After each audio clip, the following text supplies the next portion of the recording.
Avon Haryana देख रहे सभी दर्शकों को नमस्कार। मैं हूं आपके साथ शिवानी हंस। सिरसा लोकसभा सीट से बीजेपी के प्रत्याशी अशोक तंवर ने आज नामांकन दाखिल किया। इस मौके पर उनके साथ मुख्यमंत्री नायब सिंह सैनी, कैबिनेट मंत्री रणजीत सिंह चौटाला, राज्यसभा सांसद सुभाष बराला और सिरसा से विधायक गोपाल कांडा भी मौजूद रहे। इस मौके पर मुख्यमंत्री नायब सिंह सैनी ने एक और जहां सरकार की उपलब्धियां गिनवाई तो वहीं कांग्रेस पर जमकर निशाना साधा। वहीं जब दुष्यंत चौटाला की जांच को लेकर उनसे सवाल पूछा गया तो वो टाल मटोल करते हुए नजर आए। तो क्या कुछ कहा उन्होंने, सुनिए।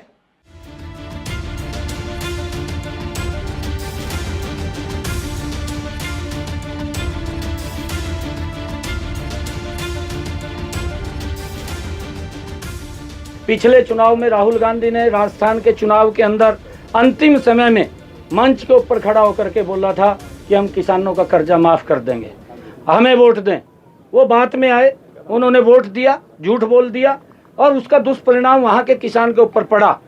क्योंकि मैं अभी इलेक्शन के अंदर था, 4000 किसानों ने वहाँ आत्महत्याएं राहुल गांधी के बयान के बाद हुई हैं और 16,000 किसानों की भूमि कुरुक हुई है। ये इतना बड़ा झूठ बोल करके एक समाज को, एक वर्ग को उन्होंने डिस्टर्ब करने का काम ये राहुल गांधी ने किया। और अब फिर वो बोलता है, अब फिर बड़ा झूठ बोल रहा, अब कहने लगा कि मैं एक झटके के अंदर मैं गरीबी को समाप्त कर दूंगा।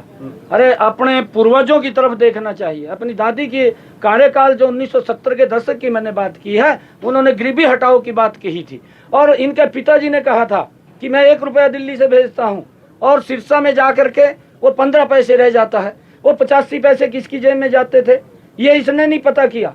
ये इसके पास कौन सा अलादीन का चिराग है, ये आकर के बोलता है कि मैं एक झटके के अंदर गरीबी हटा दूंगा। अब समय दिया था, कोई छोटा समय नहीं दिया, 55 साल 60 साल का समय दिया और 55-60 साल के अंदर अगर आप कुछ नहीं कर पाए तो अब नरेंद्र मोदी जी जब कर रहे हैं तो आज देश नरेंद्र मोदी जी की गारंटी के ऊपर विश्वास कर रहा है। सर, हरियाणा में जेजेपी और बीजेपी गठबंधन टूटने के बाद जांच करेंगे दुष्यंत की, वो कहते हैं जांच करवा लो, किसने हाथ पकड़ा, किसने रोका, फाइल खोल लो। आपको तो बताएंगे, आपको किसान जिस तरीके से। लेटेस्ट वीडियोस के लिए अभी सब्सक्राइब करें एवन हरियाणा को और प्रेस करें बेल आइकन ताकि सभी अपडेट्स आपको मिले सबसे पहले।